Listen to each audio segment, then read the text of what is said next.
Very good morning. ಕಲಿಕಾ ಚೇತರಿಕೆಯ ಕಲಿಕಾ ಹಾಳೆಗಳನ್ನು ಡಿಸ್ಕಸ್ ಮಾಡ್ತಾ ಇದ್ವಿ. ಆಲ್ರೆಡಿ ಬಲ ಮತ್ತು ನ್ಯೂಟನ್ನ ಚಲನೆಯ ನಿಯಮಗಳು, ಜೀವದ ಮೂಲ ಘಟಕ, ಅಂಗಾಂಶಗಳು ಇಂತಹ ಚಾಪ್ಟರ್ಗಳ ಕಲಿಕಾ ಹಾಳೆಗಳನ್ನು ನಾನು ನಿಮ್ಮ ಜೊತೆ ಡಿಸ್ಕಸ್ ಮಾಡಿದ್ದೀನಿ. ಈಗ ಡಿಸ್ಕಸ್ ಮಾಡ್ತಾ ಇರೋದು ಏನಪ್ಪ ಅಂದರೆ ಕೆಲಸ ಮತ್ತು ಶಕ್ತಿ. ಹೌದಾ? ಹಾಗಾದರೆ ಇಲ್ಲಿ ನೀವು ಪಡ್ಕೊಳ್ಳುವಂಥ ಕಲಿಕಾ ಫಲಗಳೇನು?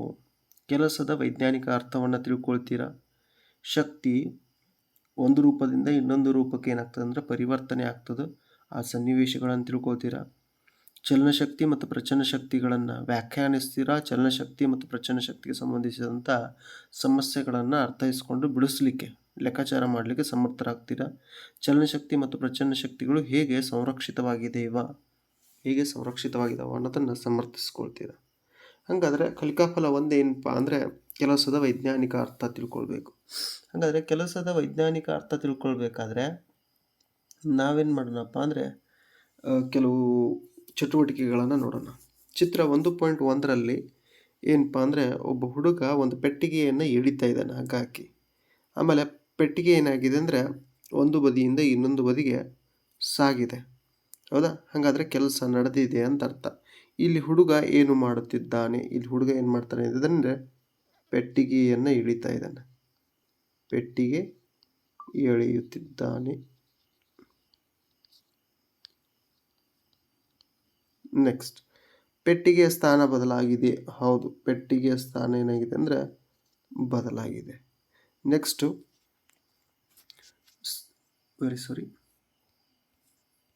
ನೆಕ್ಸ್ಟ್ ಪೆಟ್ಟಿಗೆಯ ಸ್ಥಾನ ಬದಲಾಗಲು ಕಾರಣವೇನು? ಪೆಟ್ಟಿಗೆಯ ಸ್ಥಾನ ಬದಲಾಗಲಿಕ್ಕೆ ಕಾರಣ ಏನಪ್ಪ ಅಂದರೆ ಹುಡುಗ ಪ್ರಯೋಗಿಸಿದಂತಹ ಬಲ. ಹುಡುಗ ಪ್ರಯೋಗಿಸಿದ ಬಲ ಏನಪ್ಪ ಅಂದರೆ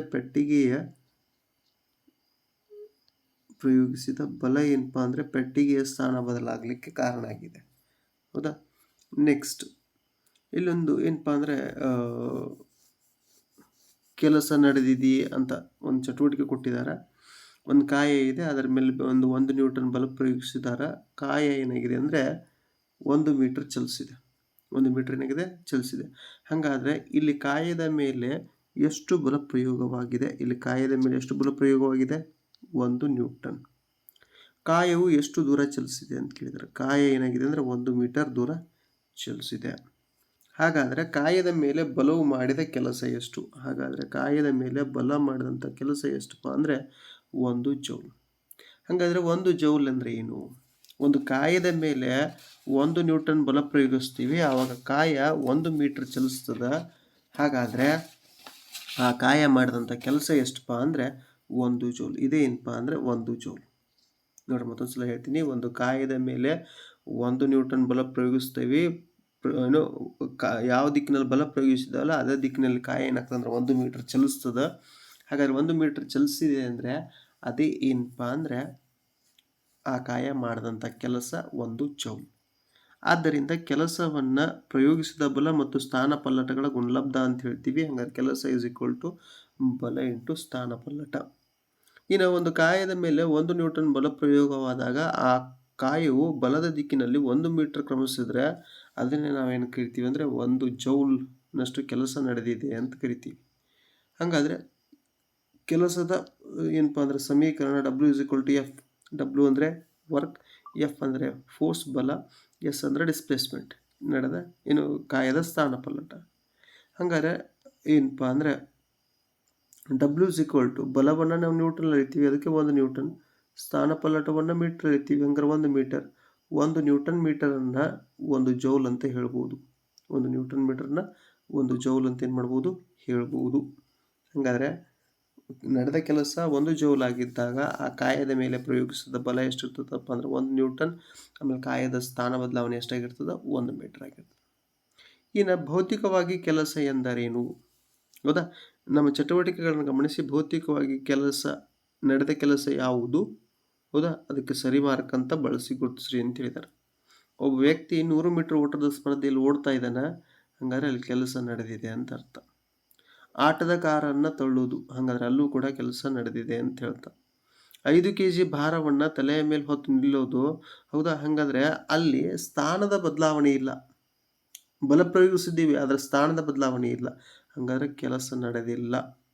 ಹೌದಾ? ಕೇವಲ ಬಲ ಪ್ರಯೋಗಿಸಿದ್ರೆ ಆಗೋದಿಲ್ಲ, ಅದರ ಜೊತೆಗೆ ಕಾಯದ ಸ್ಥಾನದಲ್ಲೂ ಬದಲಾವಣೆ ಆಗಿರಬೇಕು, ಆವಾಗ ಮಾತ್ರ ಕೆಲಸ ನಡೆದಿದೆ ಅಂತ ಅರ್ಥ. ಹಂಗಾರೆ ಆಲೋಚಿಸುವುದು ಕೆಲಸ ಅಲ್ಲ, ಪುಸ್ತಕ ಓದುವುದು ಕಾಯದ ಸ್ಥಾನದಲ್ಲಿ ಬದಲಾವಣೆ ಇಲ್ಲ, ಹಾಗಾದರೆ ಅದು ಏನು ಕೆಲಸ ಅಲ್ಲ. ಹಾಗಾದ್ರೆ ಇವೆರಡು ಏನಪ್ಪ ಅಂದರೆ ಕೆಲಸ ಅಲ್ಲ. ನೆಕ್ಸ್ಟ್ ಚಟುವಟಿಕೆ 1.2 ಏನಪ್ಪ ಅಂದರೆ ಕೋಷ್ಟಕದ ಮಾದರಿ ಸಮಸ್ಯೆಗಳನ್ನು ಕೊಟ್ಟಿದ್ದಾರೆ. ಆ ಸಮಸ್ಯೆಗಳಲ್ಲಿ ಎಲ್ಲಿ ಬ್ಲ್ಯಾಂಕ್ ಬಿಟ್ಟಿದಾರಲ್ಲ ಅಲ್ಲಿ ತುಂಬ್ರಿ ಅಂತ ಹೇಳಿದ್ದಾರೆ. ಹಾಗಾದ್ರೆ 1ನೇ ಕೇಸಲ್ಲಿ ನೋಡ್ರಿ, ಒಂದು ಕಾಯದ ಮೇಲೆ 10 ನ್ಯೂಟನ್ ಬಲ ಪ್ರಯೋಗಿಸ್ತಾ ಇದ್ದೀವಿ, ಕಾಯ 8 ಮೀಟರ್ ಚಲಿಸಿದೆ. ಹಾಗಾದರೆ ನಡೆದ ಕೆಲಸ W = F × S ಸೂತ್ರದಲ್ಲಿ F ಎಷ್ಟಿದೆ? 10 ನ್ಯೂಟನ್ ಐತಿ, S ಎಷ್ಟಿದೆ? 8 ಮೀಟರ್ ಐತಿ, 10 × 8 80 ಜೌಲ್.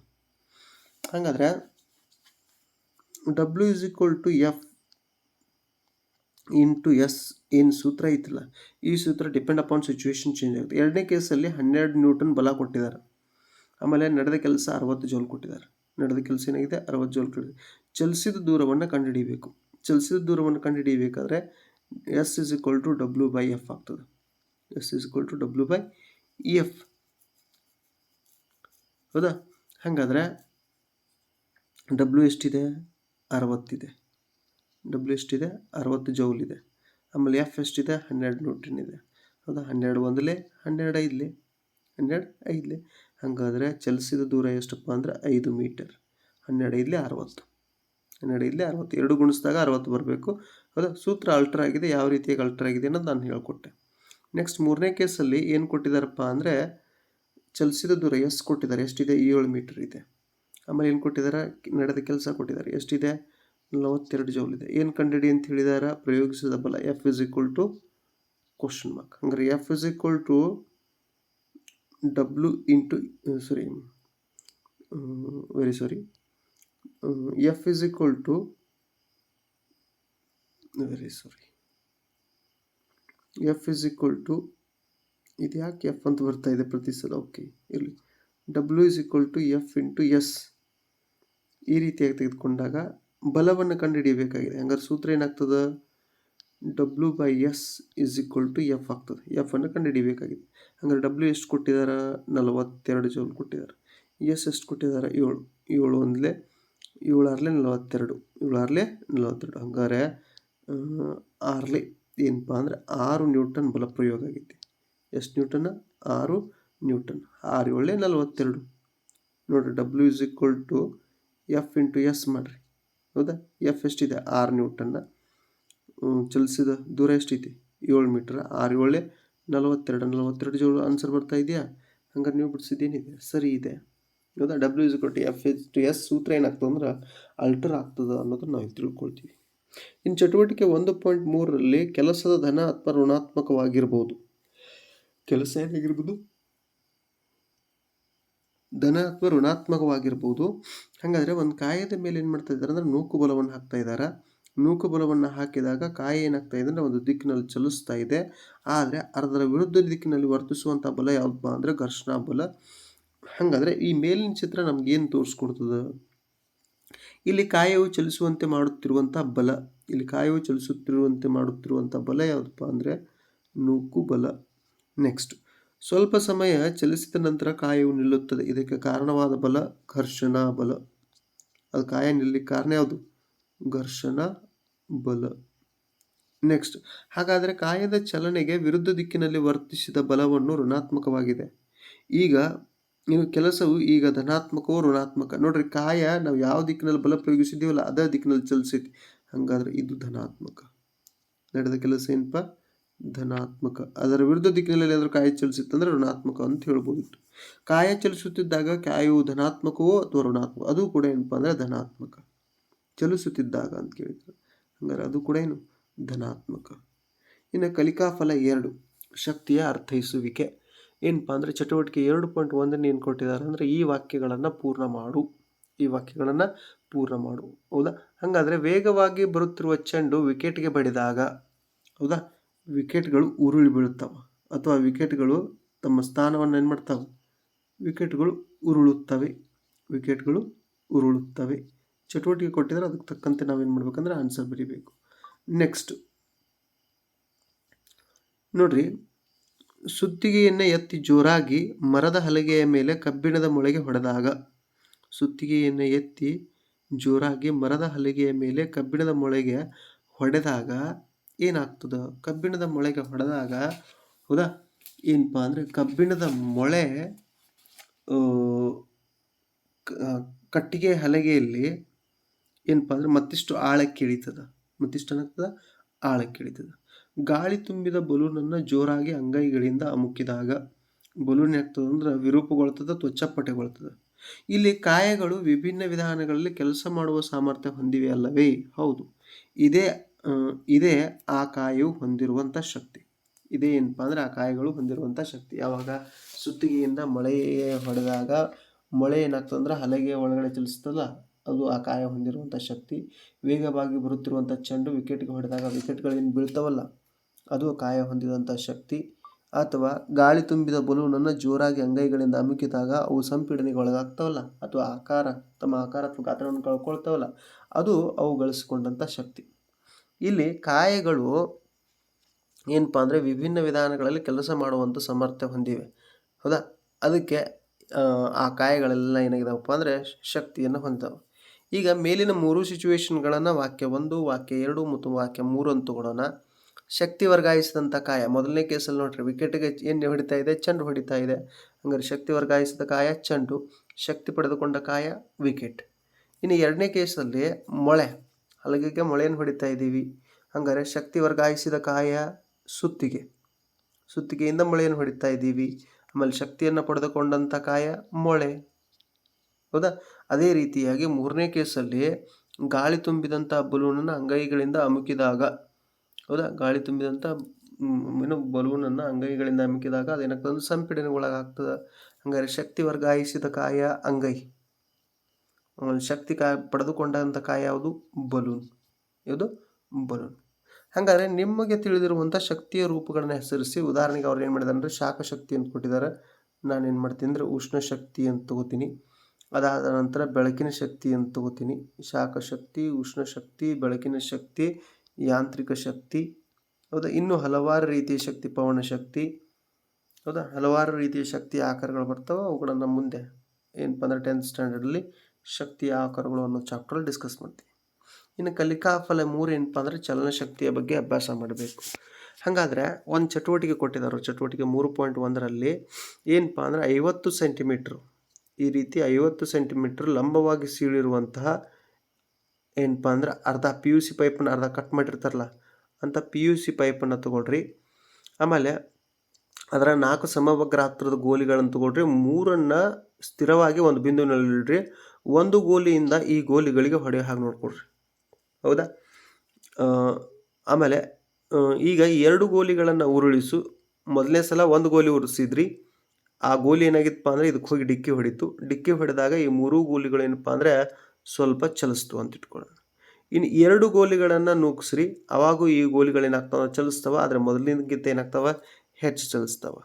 ಹಾಗಾದರೆ ಏನಪ್ಪ ಅಂದರೆ ಸೀಳಿದ PVC ಪೈಪ್ನಲ್ಲಿ ಒಂದು ಗೋಲಿಯನ್ನು ಸ್ಥಿರವಾಗಿರಿಸಿದಾಗ 3 ಗೋಲಿಗಳ ಕಡೆ ಉರುಳಿಸಿದಾಗ ಬದಲಾವಣೆ ಏನಾಯ್ತಪ್ಪ ಅಂದರೆ ಆ ಒಂದು ಗೋಲಿ 3 ಗೋಲಿಗಳನ್ನು ಸ್ವಲ್ಪ ದೂರದವರೆಗೆ ಚಲಿಸೋ ಹಾಗೆ ಮಾಡ್ತು. ನೆಕ್ಸ್ಟ್, ಈಗ 2 ಗೋಲಿಗಳನ್ನು ಉರುಳಿಸು ಯಾವ ಪರಿಣಾಮ ಕಾಣ್ತೀರಾ? ಮೊದಲನೇ ಸಲ ಏನು ಮಾಡಿದ್ರಿ? ಒಂದು ಗೋಲಿಯನ್ನು ಉರುಳಿಸಿದ್ರಿ, ಅದಕ್ಕೆ ತುಂಬ ಕಡಿಮೆ ದೂರ ಚಲಿಸಿದ್ದು. ಈಗ 2 ಗೋಲಿಗಳನ್ನು ಉದುರಿಸೋದ್ರಿಂದ ಸ್ಥಿರವಾಗಿರುವಂಥ 3 ಗೋಲಿಗಳು ಇನ್ನಷ್ಟು ದೂರವನ್ನು ಚಲಿಸ್ತವೆ. ಇನ್ನಷ್ಟು ಏನು ಮಾಡ್ತವೆ? ದೂರವನ್ನು ಚಲಿಸ್ತವೆ. ನೆಕ್ಸ್ಟು, ನಾವು ಉರುಳಿಸಿದ ಗೋಲಿಯು ನಿಶ್ಚಲ ಸ್ಥಿತಿಯಲ್ಲಿರುವ ಗೋಲಿಗಳನ್ನು ಉರುಳಿಸಲು ಕಾರಣ ಏನು? ಯಾಕಂದರೆ ನಾವು ಉರುಳಿಸಿದಂಥ ಗೋಲಿಗಳು ಏನಪ್ಪ ಅಂದರೆ ಅವೇನು ಪಡ್ಕೊಂಡಿದ್ದಾವಪ್ಪ ಅಂದರೆ ಚಲನಶಕ್ತಿಯನ್ನು ಪಡ್ಕೊಂಡಿದ್ದಾವೆ. ತಾವು ಪಡೆದುಕೊಂಡಂಥ ಚಲನಶಕ್ತಿಯನ್ನು ಏನಪ್ಪ ಅಂದರೆ ವಿಶ್ರಾಂತ ಸ್ಥಿತಿಯಲ್ಲಿರುವ 3 ಗೋಲಿಗಳಿಗೆ ವರ್ಗಾಯಿಸಿ ಆ 3 ಗೋಲಿಗಳು ಚಲಿಸೋ ಹಾಗೆ ಮಾಡ್ತಾವೆ. ಅದಕ್ಕೆ ನಾವು ಉರುಳಿಸಿದ ಗೋಲಿಯು ನಿಶ್ಚಲ ಸ್ಥಿತಿಯಲ್ಲಿರುವ ಗೋಲಿಗಳನ್ನು ಉರುಳಿಸ್ಲಿಕ್ಕೆ ಕಾರಣ ಏನಪ್ಪ ಅಂದರೆ ಅವು ಬಲವನ್ನು ವರ್ಗಾಯಿಸ್ತವೆ. ತಾವು ಪಡೆದುಕೊಂಡಂಥ ಪ್ರಚನ ಶಕ್ತಿ ಅಥವಾ ಚಲನಶಕ್ತಿನ ಏನು ಮಾಡ್ತಾವೆ? ವರ್ಗಾಯಿಸ್ತವೆ. ಅದು ಚಲಿಸುವುದರಿಂದ ಅದು ಸ್ಥಾನಪಲ್ಲಟವಾಗುವವರೆಗೂ ಅದರ ಮೇಲೆ ಬಲ ಏನಾಗ್ತದೆ ಅಂದರೆ ಪ್ರಯೋಗವಾಗ್ತಿದೆ ಅಂತ ಭಾವಿಸೋಣ. ಹಾಗಾದರೆ ಅಲ್ಲಿ ನಡೆದ ಕೆಲಸ ಯಾವ ರೂಪದಲ್ಲಿದೆಯಪ್ಪ ಅಂದರೆ ಸಂಗ್ರಹಿತ ರೂಪದಲ್ಲಿದೆ. ಉರುಳುತ್ತಿರುವಂಥ ಗೋಲಿಯಲ್ಲಿ ಸಂಗ್ರಹವಾಗಿರುವಂಥ ಶಕ್ತಿ, ಹೌದಾ, ಚಲನಶಕ್ತಿಯಿಂದ ಗಳಿಸಿಕೊಂಡದ್ದು. ಯಾವುದರಿಂದ? ಗೋಲಿ ಏನಾಗ್ತಿತ್ತು, ಚಲಿಸ್ತಿತ್ತಲ್ಲೋ. ಹಂಗಾರೆ ಚಲನಶಕ್ತಿಯಿಂದ ಪಡೆದುಕೊಂಡದ್ದು ಅಥವಾ ಗಳಿಸಿಕೊಂಡದ್ದು. ಹಂಗಾರೆ ಇಲ್ಲೇನು ಬರ್ತದೆ, ಚಲನಶಕ್ತಿ. ಒಂದು ಸ್ವಲ್ಪ ಅದನ್ನು ಫ್ರೇಮ್ ಮಾಡಬೇಕಾದ್ರೆ ಏನು ಸಮಸ್ಯೆ ಮಾಡ್ಕೊಂಡಾರವರು ಇರಲಿ. ಹೌದಾ. ಇನ್ನು ಇದನ್ನು ಚಲನಶಕ್ತಿ ಅಂತ ಕರೀತಾರೆ. ಮುಂದಿನ ಗೋಲಿಗಳಿಗೆ ಇವೇನು ಮಾಡ್ತಾವೆ ಅಂದ್ರೆ ತಮ್ಮ ಶಕ್ತಿಯನ್ನು ವರ್ಗಾಯಿಸ್ತಾವೆ. ವೇಗವಾಗಿ ನುಗ್ಗುತ್ತಿರುವಂಥ ಕಾರು ನಿಧಾನವಾಗಿ ಬರುತ್ತಿರುವ ಕಾರಿಗಿಂತ ಹೆಚ್ಚು ಹಾನಿ ಉಂಟು ಮಾಡಬಲ್ಲದು. ಯಾಕಂದರೆ ಆ ಕಾಯದ ರಾಶಿ ಮತ್ತು ವೇಗಗಳ ಗುಣಲಬ್ಧನೇ ಅದರ ಸಂವೇಗ ಆಗಿರ್ತದೆ. ಹಾಗಾದರೆ ವೇಗವಾಗಿ ನುಗ್ಗಿ ಬರುತ್ತಿರುವಂಥ ಕಾರಿನ ಸಂವೇಗ ಹೆಚ್ಚಿರ್ತದೆ, ನಿಧಾನವಾಗಿ ನುಗ್ಗಿ ಬರುತ್ತಿರುವಂಥ ಕಾರಿನ ಸಂವೇಗ ಕಡಿಮೆ ಇರ್ತದೆ. ಯಾವುದರ ಸಂವೇಗ ಹೆಚ್ಚಿರ್ತದೆ ಅದು ಹೆಚ್ಚು ಹಾನಿಯನ್ನು ಉಂಟು ಮಾಡ್ತದೆ, ಯಾವುದರ ಸಂವೇಗ ಕಡಿಮೆ ಇದೆ ಅದು ಕಡಿಮೆ ಹಾನಿಯನ್ನು ಉಂಟು ಮಾಡ್ತದೆ. ಹಾಗಾದರೆ ಚಲನೆ ಶಕ್ತಿಗೆ ಸಂಬಂಧಪಟ್ಟಂತೆ ಎಂ ರಾಶಿಯುಳ್ಳ, ಎಂ ಮಾಸ್ ರಾಶಿಯನ್ನು ಹೊಂದಿರುವಂತಹ, ವಿ ವೆಲಾಸಿಟಿ ಸ್ಥಿರ ವೇಗದಿಂದ ಚಲಿಸುತ್ತಿರುವಂಥ ಕಾಯ ಹೊಂದಿರುವಂಥ ಚಲನಶಕ್ತಿ KE = 12mv² ಆಗಿರ್ತದೆ. KE = 12mv². ಹಾಗಾದರೆ ನಿನ್ನ ಶಿಕ್ಷಕರ ಸಹಾಯದಿಂದ ಈ ಸೂತ್ರವನ್ನು ನಿರೂಪಿಸಿ ಅಂತ ಹೇಳ್ತಾರೆ. ಹೌದಾ. ನಾವು ಅದನ್ನು ಟೆಕ್ಸ್ಟ್ ಬುಕ್ಕಲ್ಲಿ ಮತ್ತು ರೆಗ್ಯುಲರ್ ಕ್ಲಾಸ್ಗಳಲ್ಲಿ ಅದರ ನಿರೂಪಣೆಯನ್ನು ನೋಡಿದ್ದೀವಿ. ಇನ್ನು ಶಕ್ತಿಯನ್ನು ಜೌಲ್ಗಳಲ್ಲಿ ಅಳಿತಾರೆ ಅಂತ ನಮ್ಗೆ ಗೊತ್ತಿದೆ. ಶಕ್ತಿಯನ್ನು ಜೌಲ್ಗಳಲ್ಲಿ ಅಳಿತಾರೆ, ಕೆಲಸವನ್ನು ಜೌಲ್ಗಳಲ್ಲಿ ಅಳಿತಾರೆ. ಹಾಗಾದರೆ ಮಾದರಿಯಂತೆ ಚಲನಶಕ್ತಿಯ ಮೇಲೆ ಕೆಲವು ಲೆಕ್ಕಗಳನ್ನು ಕೊಟ್ಟಿದ್ದಾರೆ. ಆ ಲೆಕ್ಕಗಳನ್ನು km/h ಇಂದ m/s ಮೊದಲು ಪರಿವರ್ತಿಸ್ರಿ, ಆಮೇಲೆ ಲೆಕ್ಕ ಬಿಡಿಸ್ರಿ ಅಂತ ಹೇಳಿದ್ದಾರೆ. ಹಾಗಾದರೆ ಕಾಯದ ವೇಗ ಮೊದಲನೇ ಕೇಸಲ್ಲಿ ಕಾಯದ ವೇಗ ಎಷ್ಟಿದೆ ಅಂದರೆ 120 kg ಇದೆ. ಕಾಯದ ರಾಶಿ ಎಷ್ಟಿದೆ ಅಂದರೆ 120 kg ಇದೆ. ಕಾಯದ ವೇಗ ಎಷ್ಟಿದೆ ಅಂದರೆ 40 km/h ಇದೆ. 40 km/h ಕಿಲೋಮೀಟರ್ ಇರೋದ್ರಿಂದ ಇಂಟು 1000 ಮಾಡ್ತೀವಿ, 1000 metre. 40 × 1000 metre divided by hour ಇರೋದ್ರಿಂದ 1 ಗಂಟೆಯಲ್ಲಿ 60 ನಿಮಿಷ, ಪ್ರತಿ ನಿಮಿಷದಲ್ಲಿ 60 ಸೆಕೆಂಡು. ಈಗ ಭಾಗಿಸಿದಾಗ 11.1 m/s ಬರ್ತದೆ. ಹಂಗಾರೆ ಕಾಯದ ಚಲನಶಕ್ತಿ ಸೂತ್ರ ಏನು, KE = 12mv². ಹಂಗಾರೆ ಹಾಫ್ ಆ್ಯಸ್ ಇಟ್ ಈಸ್ ತೊಗೋತೀವಿ. ಎಮ್ ಎಷ್ಟಿದೆ 120 kg, ಅದ್ರ 120 kg ಹಾಗೆ ತೊಗೊಂಡ್ವಿ. ಆಮೇಲೆ ವಿ ಸ್ಕ್ವೇರ್ 1.1 ಇದ್ರ ಹೋಲ್ ಸ್ಕ್ವೇರ್ ಆಗ್ತದೆ ಇದು. ಹಾಗಾದರೆ ಏನು, 2 1 2 60 60 ಇಂಟು 121 60 ಇಂಟು 121 ಮಾಡಿದಾಗ ಕಾಯದ ಪ್ರಚನ ಶಕ್ತಿ ಸಿಗ್ತದೆ. ಕಾಯದ ಪ್ರಚನ ಶಕ್ತಿ ಎಷ್ಟಿದೆಪ್ಪ ಅಂದರೆ 7392 ಜೌಲ್ಗಳಷ್ಟು, ಅಥವಾ ಅದನ್ನು ಕಿಲೋ ಜೌಲ್ಗಳಲ್ಲೂ ವ್ಯಕ್ತಪಡಿಸಬಹುದು. 7.39 ಕಿಲೋ ಜೌಲ್ಗಳಷ್ಟು ಏನಾಗ್ತದೆ ಅಂದ್ರೆ ಚಲನಶಕ್ತಿ ಉಂಟಾಗ್ತದೆ. ಇನ್ನು ಎರಡನೇ ಲೆಕ್ಕವನ್ನು ನಾವೇ ಬಿಡಿಸ್ಬೇಕು.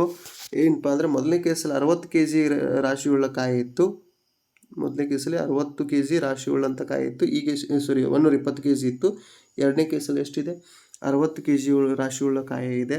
ಆಮೇಲೆ ಅದರ ವೇಗ ಎಷ್ಟಿದೆ ಅಂದರೆ 172 km/h ಇದೆ. ಈ 72 km/h ನಾನು m/s ಕನ್ವರ್ಟ್ ಮಾಡಬೇಕಾದ್ರೆ, ಕಿಲೋಮೀಟ್ರ್ ಅಂದರೆ 1000 ಮೀಟರು, ಡಿವೈಡೆಡ್ ಬೈ ಹವರ್ ಅಂದರೆ 60 × 60